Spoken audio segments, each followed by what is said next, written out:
السلام علیکم دوستوں، آج ہم آپ کے لیے جس شخصیت کا تعارف لے کر پیش ہوئے ہیں کہ انہوں نے اپنی تمام زندگی فنی زندگی کا آغاز کیسے کیا اور کیسے انہوں نے اپنی گلوکاری شروع کی، ان کے بارے میں ہم آپ کو مکمل بتائیں گے۔ آج ہم آپ کے لیے لے کر آئے ہیں اداکارہ اور گلوکارہ مسرت نذیر۔ پردے کی چمک سے لے کر درویشی کے سفر تک، ہر ستارہ ایک کہانی ہے کہ پلیٹ فارم سے۔ سب سے پہلے ہم شروع کرتے ہیں کہ مسرت نذیر صاحبہ نے اپنا بچپن اور تعلیم کہاں حاصل کی۔ تو آپ کو بتاتے چلے کہ مسرت نذیر صاحبہ 1937 میں لاہور، برطانوی ہندوستان میں پیدا ہوئی۔ ان کے والد کا تعلق کشمیر سے تھا اور وہ ایک سرکاری ملازم تھے۔ مسرت نذیر نے تعلیم گورنمنٹ گرلز کالج لاہور سے حاصل کی اور نرس بننے کی خواہش مند تھی، مگر قسمت نے ان کے لیے فلمی دنیا لکھ دی تھی۔ فنی سفر کا آغاز آپ نے 1950 کی دہائی میں کیا۔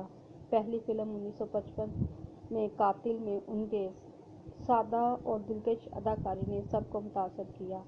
بعد ازاں وہ ماہی، پاٹے ہاں، منڈا اور یکی والی جیسی سپر ہٹ فلموں میں جلوہ گر ہوئیں۔ مسرت نذیر کی پہچان ان کی معصومیت بھری اداکاری اور روایتی پنجابی کردار تھے۔ وہ عوامی ہیروئن کہلائیں جنہیں شہری اور دیہی طبقات یکساں پسند کرتے تھے۔ مسرت نذیر صاحبہ نے جو گانے گائے ان میں سے چند مشہور گانے وہ ہیں: میرا لونگ گواچا، چندا توری چاندنی، ساڈے ماڑے نے نصیب، ساڈی جان بن کے ہن نہ جائیو۔ ان کے یہ لوک گیت آج بھی شادیوں، میلوں اور ریڈیو پر سنے جاتے ہیں۔ آپ نے ان گیتوں کی وجہ سے بہت زیادہ شہرت پائی۔ مسرت نذیر صاحبہ نے ڈاکٹر ارشد مختوم سے شادی کی، جو ایک معروف ڈاکٹر تھے۔ شادی کے بعد وہ 1960 کی دہائی میں کینیڈا شفٹ ہو گئی اور فلمی دنیا کو خیر باد کہہ دیا۔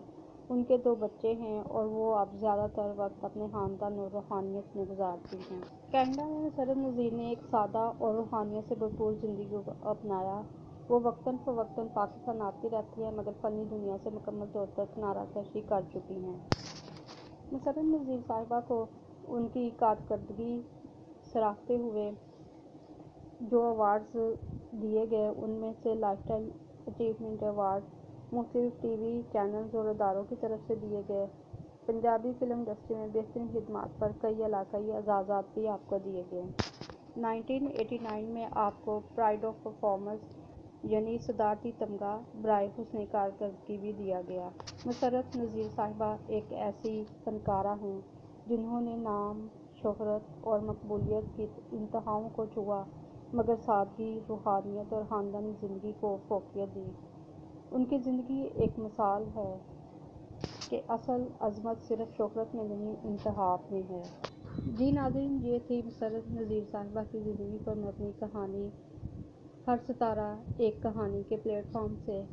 اسی کے ساتھ ہمیں اجازت دیجیے، ہماری ویڈیو کو لائک بھی کریں، شیئر بھی کریں اور چینل کو سبسکرائب بھی کریں تاکہ آپ کو ہم اسی طرح کی اچھی ویڈیو آپ کے لیے لاتے رہیں۔ اجازت